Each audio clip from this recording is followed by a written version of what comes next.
मैं आशीष कीर्ति।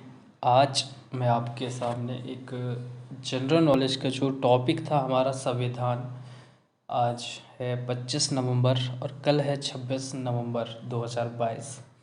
तो मैं डिस्कस करने वाला हूँ, थोड़ा सा आप लोगों के साथ कुछ चीज़ें शेयर करना चाहता हूँ।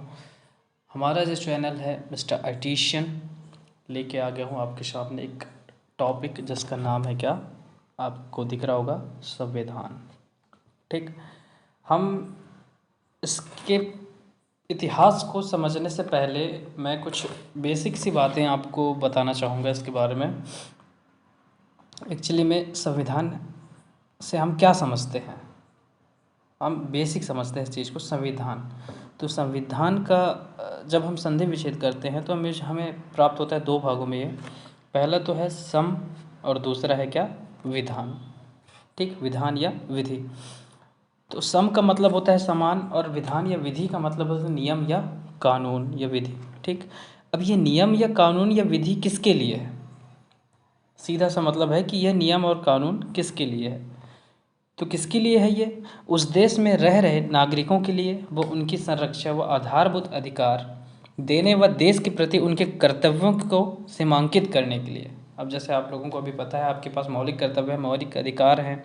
ठीक है, तो इन सारी चीज़ों को, ये सब आपको किसके द्वारा मिल रहा है, ये संविधान के द्वारा मिल रहा है। ठीक, तो आपको उम्मीद है कि ये चीज़ समझ आए होगी कि किसके लिए है, हमारे ही लिए है। हम जिस देश में रहे हैं, हम उस देश में संविधान का होना क्यों इम्पोर्टेंट है। ठीक, अब जो है किसके द्वारा संविधान का क्रियान्वयन किया जाता है, तो संविधान का जो क्रियान्वयन होगा वो किसके द्वारा किया जाएगा, सरकार के द्वारा। किसके द्वारा, सरकार के द्वारा। अब सरकार भी कौन बनाता है, सरकार भी आप बनाते हो, जो उस देश में रह रहे हैं लोग, वही लोग सरकार बनाते हैं। ठीक, तो एक कुछ बेसिक सी बातें हैं कि किसके लिए हैं, क्यों हैं, कैसे।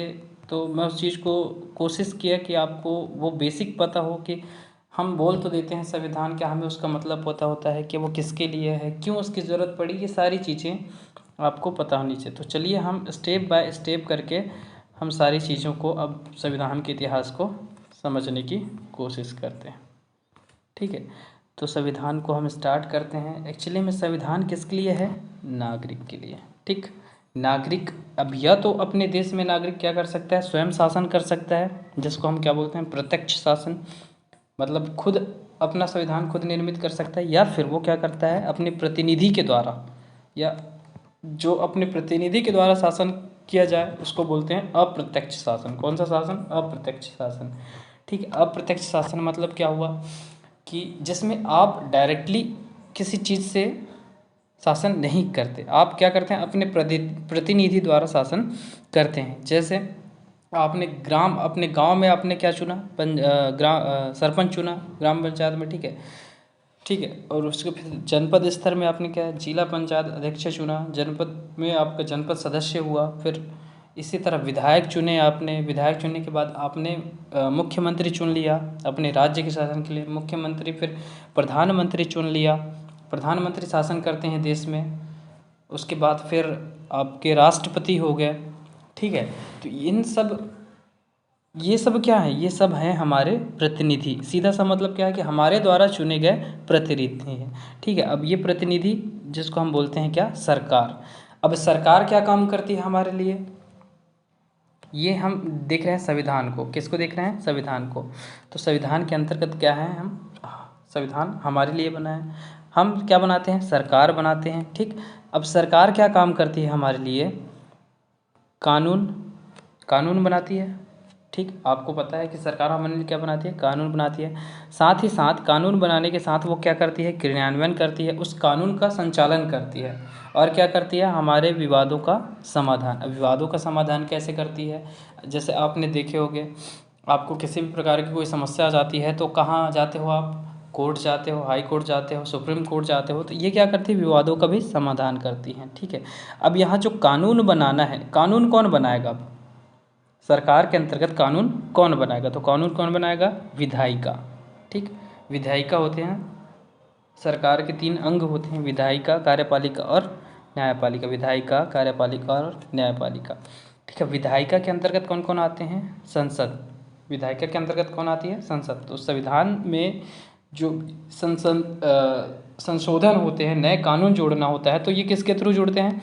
संसद के थ्रू। ठीक है, अब संसद के भी 3 अंग हैं, कौन कौन से? राष्ट्रपति, लोकसभा और राज्यसभा।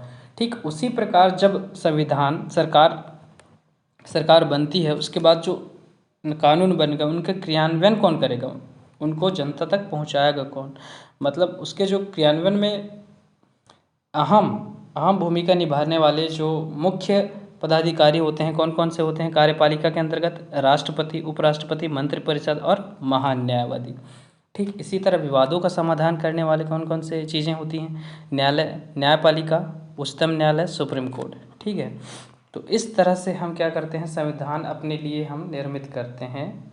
ठीक, अब हम देखते हैं कुछ इतिहास, संविधान सभा के क्या क्या इतिहास रहे हैं।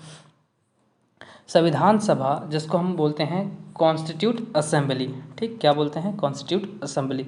सर्वप्रथम संविधान सभा का दर्शन 1995 में तिलक द्वारा स्वराज विधेयक में किया गया। किसके द्वारा? तिलक द्वारा। कौन से विधेयक में? स्वराज विधेयक। तो इम्पोर्टेंट क्वेश्चन भी बन जाता है इससे, ध्यान रखिएगा। नेक्स्ट क्वेश्चन क्या नेक्स्ट क्वेश्चन नहीं बोल रहा हूँ, नेक्स्ट पॉइंट जो है हमारा, सर्वप्रथम संविधान सभा की मांग किसने की? स्वराज पार्टी द्वारा की गई। किसके द्वारा? स्वराज पार्टी के द्वारा की गई। अब दूसरा पॉइंट देखते हैं हम, क्या लिखा है कि औपचारिक रूप संविधान सभा का विचार सर्वप्रथम किसने दिया? M.K. रॉय ने दिया। किसने दिया? औपचारिक रूप से M.K. रॉय ने दिया। ठीक है, नेक्स्ट पॉइंट देखते हैं कि क्रिप्स मिशन द्वारा 1942 में संविधान सभा के गठन की बात की गई। कौन से मिशन के द्वारा? क्रिप्स मिशन के द्वारा। ठीक, बात की गई, ध्यान रखिएगा, किसके द्वारा बात की गई? क्रिप्स मिशन द्वारा। नेक्स्ट पॉइंट बढ़ते हैं अपन। सर 1946 में कैबिनेट मिशन की सिफारिश पर संविधान सभा का गठन हुआ। कब हुआ? 1946 में। किस मिशन के सिफारिश में? तो कैबिनेट मिशन। बड़ा ही इम्पॉर्टेंट चीज़ है ये कि किस मिशन के सिफारिश पर संविधान सभा का गठन किया गया? तो कैबिनेट मिशन के तहत। ठीक है, अब कुछ स्टैटिक डाटा देखते हैं हम। संविधान सभा का निर्माण, तो संविधान सभा का निर्माण 9 दिसंबर 1946। कब? 9 दिसंबर 1946 को हुआ। उस टाइम में अस्थायी अध्यक्ष कौन थे? सच्चिदानंद सिन्हा। 11 दिसंबर 1946 को स्थायी अध्यक्ष बनाया गया। कौन? डॉक्टर राजेंद्र प्रसाद, उस टाइम में राष्ट्रपति भी थे। तो और 13 दिसंबर 1946 JP नेहरू, इन्होंने क्या लाया? उद्देश्य प्रस्ताव। ठीक, 22 जनवरी 1947 उद्देश्य प्रस्ताव पारित हुआ। किसके द्वारा लाया गया था? JP नेहरू द्वारा। ठीक, कब पारित हुआ? 22 जनवरी 1947। 26 जनवरी 1949 को संविधान सभा द्वारा पारित संविधान।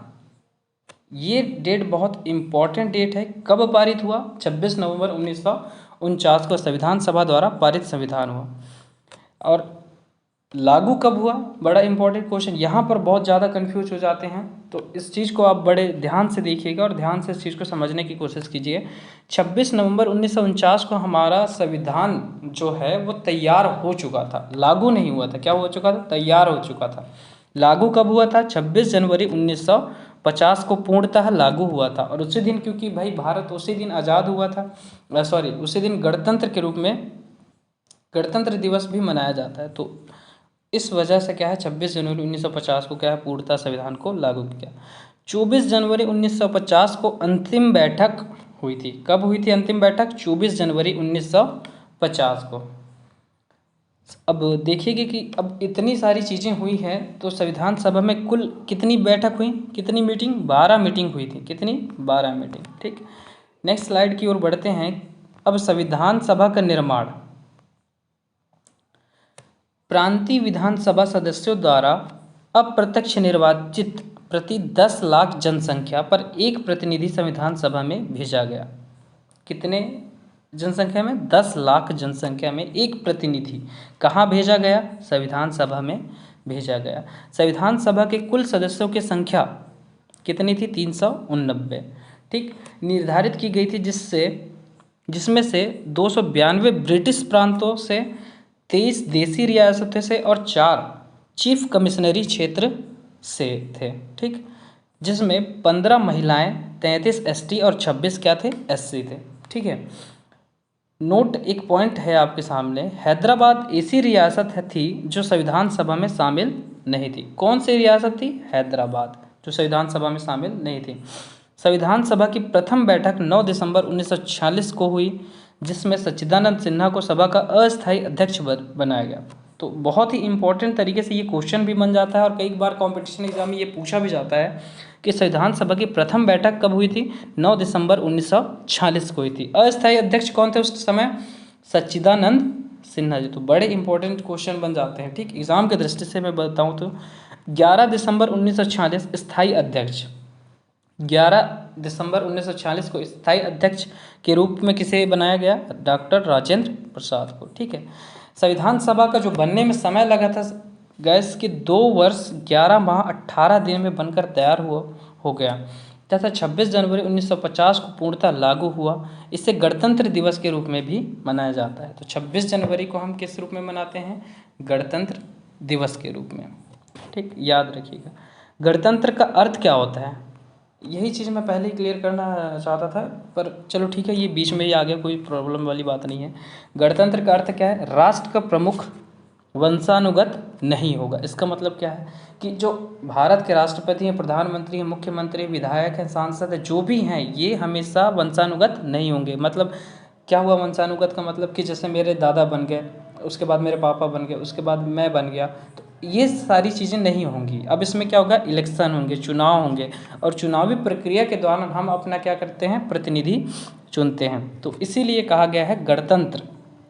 इसलिए हम भी क्या मनाते हैं? गणतंत्र दिवस। यहाँ लोगों के द्वारा चुना गया प्रतिनिधि ही शासन करेगा, ठीक। 26 नवंबर 1949 को इसे स्वीकार किया गया। कब स्वीकार किया गया? 26 नवंबर 1949 को इसे स्वीकार किया गया और इसे विधि दिवस के रूप में भी मनाया जाता है। किस दिवस के रूप में? विधि दिवस के रूप में। कौन से दिन को? 26 नवंबर 1949 को, ठीक। तो 26 नवंबर बड़ा इंपॉर्टेंट डेट है, याद रखिएगा। 114 दिन बहस हुई, कुल मिलाकर 63,96,720 रुपये व्यय हुए। अब बताओ कि कितने दिन की मीटिंग हुई? 12 दिन की मीटिंग। कितने दिन की मीटिंग? 12 दिन की मीटिंग में कितने पैसे खर्चे हुए? आपके 63,96,720 रुपये खर्चे हुए। 114 दिन की और बहस हुई थी, ठीक। नेक्स्ट स्लाइड में देखते हैं कुछ इंपॉर्टेंट फैक्ट्स और साथ ही साथ जो उस टाइम के रिलेटेड समितियां थीं। प्रारूप समिति के अध्यक्ष कौन थे? डॉक्टर भीमराव अंबेडकर। संविधान सभा का संवैधानिक सलाहकार वी एन राव को हम क्या बोलते हैं? वेनेगल नरसिंह राव। झंडा समिति के अध्यक्ष कौन थे? डॉक्टर राजेंद्र प्रसाद। संघ संविधान समिति के अध्यक्ष पंडित जवाहरलाल नेहरू। मूल अधिकारों से संबंधित समिति के अध्यक्ष कौन थे? सरदार वल्लभ भाई पटेल। यहाँ एक चीज़ देखिएगा, मौलिक अधिकारों एवं अल्पसंख्यकों संबंधी परामर्श समिति की 2 उप समितियाँ थीं। किसकी? मौलिक अधिकारों एवं अल्पसंख्यक संबंधी परामर्श समिति की 2 उप समितियाँ थीं, जिसमें पहला क्या? मौलिक अधिकारों उप समिति, उसके अध्यक्ष कौन थे? JP कृपलानी। अल्पसंख्यक उप समिति के अध्यक्ष HC मुखर्जी, ठीक है।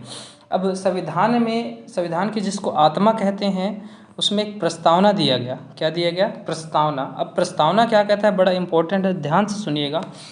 हम भारत के लोग भारत की एक संपूर्ण प्रभुत्व संपन्न समाजवादी पंथ निरपेक्ष लोकतंत्रात्मक गणराज्य बनाने के लिए तथा उसके समस्त नागरिकों को सामाजिक, आर्थिक और राजनैतिक विचार, अभिव्यक्ति, विश्वास, धर्म और उपासना का स्वतंत्रता, प्रतिष्ठा और अवसर की समता प्राप्त करने के लिए तथा उन सब में व्यक्ति की गरिमा और राष्ट्र की एकता और अखंडता सुनिश्चित करने वाली बंधुता बढ़ाने के लिए दृढ़ संकल्प होकर अपनी संविधान सभा में आज तारीख 26 नवंबर 1949 ईस्वी को एतद द्वारा संविधान को अंगीकृत अधिनियम और आत्मर्पित करे हैं, ठीक, करते हैं। तो ये क्या था? हमारा संविधान का प्रस्तावना, ठीक है, जिस संविधान की आत्मा भी कहते हैं। 42वें संविधान संशोधन 1976 के द्वारा संविधान की प्रस्तावना में 3 शब्द जोड़े गए। कौन सा संविधान संशोधन? 42वें संविधान संशोधन। कितने शब्द जोड़े गए? 3 शब्द जोड़े गए, समाजवादी, पंथ निरपेक्ष और अखंडता। तो बहुत इंपॉर्टेंट चीज़ है। प्रस्तावना के जो मूल तत्व हैं वो देखिएगा। प्रस्तावना का मूल तत्व क्या है? सत्ता का स्रोत। सत्ता का स्रोत क्या होगा? अब सत्ता क्या है? जो हमारे प्रतिनिधि जहाँ पर हमारे ऊपर शासन करते हैं वही क्या है? सत्ता है। अब सत्ता का स्रोत कौन होगा? तो सत्ता का स्रोत कौन होगा? भारत की जनता होगी। सत्ता का स्वरूप दूसरा तत्व है सत्ता के उद्देश्य। अब सत्ता का स्वरूप कैसा होगा ये भी एक पॉइंट है। और सत्ता का स्वरूप, सत्ता का उद्देश्य क्या होगा, उद्देश्य क्या होगा वो देखेंगे हम। अब विधि, विधि क्या है? समर्पित अधिनियम 26 नवंबर 1949 विधि दिवस मनाया जाता है। ठीक, हम देखते हैं इसमें पहला पॉइंट, सत्ता का स्रोत भारत की जनता, हम भारत के लोग। सत्ता का स्रोत हम भारत के लोग, एक ऐसा वाक्य है ये जिससे हम पूरे भारत के लोग क्या हैं? बते हुए हैं। तो इसमें स्रोत क्या है? संपूर्ण प्रभुत्व संपन्न समाजवादी पंथ निरपेक्ष लोकतांत्रिक गणराज्य। ठीक, सत्ता का उद्देश्य। अब सत्ता का उद्देश्य क्या है? 3 प्रकार के सत्ता के उद्देश्य हैं। न्याय, 5 प्रकार की स्वतंत्रता, समता, गरिमा। जो हमको स्वतंत्रता मिली हमारे लिए न्याय, न्याय भी कैसे होने चाहिए? आर्थिक, सामाजिक और राजनीतिक न्याय मिलने चाहिए हमें। 5 प्रकार की स्वतंत्रता क्या क्या है? विचार, अभिव्यक्ति, विश्वास, धर्म और उपासना। आप किसी भी धर्म में उपासना कर सकते हैं, विश्वास रख सकते हैं, अभिव्यक्ति कर सकते हैं, अपने विचारों को प्रकट कर सकते हैं। तो ये सारे अधिकार हमें कौन देता है? ये हमें देता है संविधान। ठीक, समता, समता में क्या है कि हमें समान प्रतिष्ठा मिले, समान अवसर मिले, गरिमा, हमें बंधुत्व भाईचारा का आभास हो हमारे देश में। ठीक, भारतीय संविधान को की उद्देशिका पंडित जवाहरलाल नेहरू द्वारा प्रस्तुत की गई। किसने की? पंडित जवाहरलाल नेहरू। जो उद्देशिका प्रस्ताव का अंग था, जो 13 दिसंबर 1946 को प्रस्तुत उद्देशिका प्रस्ताव का अंग था। ठीक, किया गया। इसे 22 जनवरी 1947 को स्वीकार किया गया। किसको? उद्देशिका प्रस्ताव को। कब स्वीकार किया गया? 22 जनवरी 1947 को क्या किया गया? स्वीकार किया गया। ठीक, नेक्स्ट स्लाइड की ओर बढ़ते हैं। प्रस्तावना का विचार अमेरिका के संविधान से लिया गया है। अब ये जो प्रस्तावना का विचार था ये कहाँ से लिया गया? अमेरिका से लिया गया। ठीक, अमेरिका के संविधान से लिया गया है। तथा भाषा, भाषा कहाँ से लिया गया? ऑस्ट्रेलिया के संविधान से लिया गया। तो हमारे जो संविधान का निर्माण हुआ है, ऐसा नहीं है गाइस कि एक ही जगह से हो गया है, फिर हमारे भारत से ही हुआ है। विभिन्न देशों से क्या गया है? अलग अलग चीज़ों को हमारे संविधान में जोड़ा गया है। प्रस्तावना संविधान की कुंजी है। प्रस्तावना क्या है? संविधान की कुंजी है। संविधान की कुंजी है। कहा था, यह किसने कहा था? न्यायमूर्ति हिदायतुल्लाह। किसने कहा था? न्यायमूर्ति हिदायतुल्लाह। के एम मुंशी ने कहा था। किसने? के एम मुंशी ने, कि उद्देशिका राजनीतिक जना कुंडली है। उद्देशिका क्या है? राजनीतिक जमा कुंडली है। संविधान की उद्देशिका में संशोधन किया जा सकता है। अब मैं, ये एक पॉइंट है कि संविधान के उद्देशिका में क्या किया जा सकता है? संशोधन किया जा सकता है, समय समय पर परिवर्तित किया जा सकता है, लेकिन संविधान में कुछ चीज़ों को संशोधित नहीं किया जा सकता। ये भी चीज़ हमको ध्यान रखना है कि संविधान में कुछ चीज़ों को संशोधित नहीं किया जा सकता, जिन्हें केशवानंद भारती बनाम केरल 1973 द्वारा निर्धारित किया गया, जिसे मूल ढांचे का सिद्धांत कहा कहते हैं। क्या कहते हैं? मूल ढांचे का सिद्धांत। केशवानंद भारतीय बनाम समिति केरल 1973 द्वारा निर्धारित किया गया। तो ये बहुत ही इंपॉर्टेंट समिति था उस टाइम में, जिन्होंने ये दिया। मूल ढांचे का सिद्धांत कहते हैं। मूल ढांचे के सिद्धांत में निम्नलिखित ढांचे हैं। अब इसका मतलब क्या? मूल ढांचे को हम परिवर्तित नहीं कर सकते, ना ही उसको बदल सकते हैं। तो क्या क्या है इसके अंतर्गत? चलिए देखते हैं। पहला जो पॉइंट है इसमें मूल ढांचे के अंतर्गत, लोकतांत्रिक शासन व्यवस्था, इसको हम बिल्कुल परिवर्तित नहीं कर सकते। संसदीय शासन व्यवस्था को परिवर्तित नहीं कर सकते। संघात्मक शासन व्यवस्था को परिवर्तित नहीं कर सकते। एक नागरिकता को परिवर्तित नहीं कर सकते। शक्ति पृथक्करण का सिद्धांत है जो हमारे प्रस्तावना में है या हम मूल ढांचे में कह सकते हैं, उसको हम परिवर्तित नहीं कर सकते। गणतंत्रात्मक शासन सिद्धांत है, उसको हम परिवर्तित नहीं कर सकते। न्यायपूर्ण अवलोकन की शक्ति को हम परिवर्तित नहीं कर सकते। राष्ट्र की एकता एवं अखंडता को भी हम परिवर्तित नहीं कर सकते।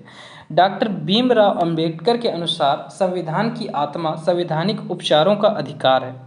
डॉक्टर भीमराव अंबेडकर ने क्या कहा? कि संविधान की आत्मा संवैधानिक उपचारों का अधिकार है। 42वें संविधान संशोधन को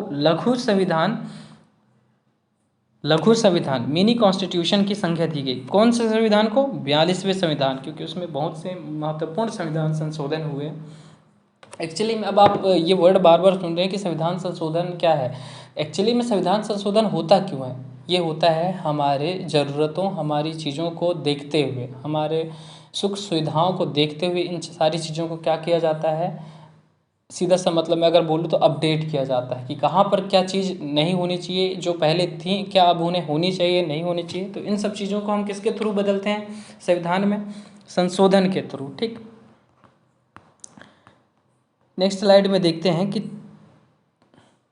तो यहाँ पर गाइस आज का मेरा जो संविधान से रिलेटेड टॉपिक था, कोशिश किया मैंने ये कि आपको थोड़ा सा एटलीस्ट संक्षिप्त में पता चले संविधान के बारे में क्या है, कैसे है, इतिहास क्या रहा। उम्मीद है आपको यह वीडियो अच्छी लगी होगी। अगर अच्छी लगी होगी तो वीडियो को लाइक कीजिएगा, सब्सक्राइब कीजिएगा और अपने मित्रों को शेयर कीजिए और इसी तरह मेरा उत्साहवर्धन कीजिए ताकि मैं नए वीडियो को और अच्छे तरीके से आपके लिए प्रस्तुत कर सकूं। धन्यवाद।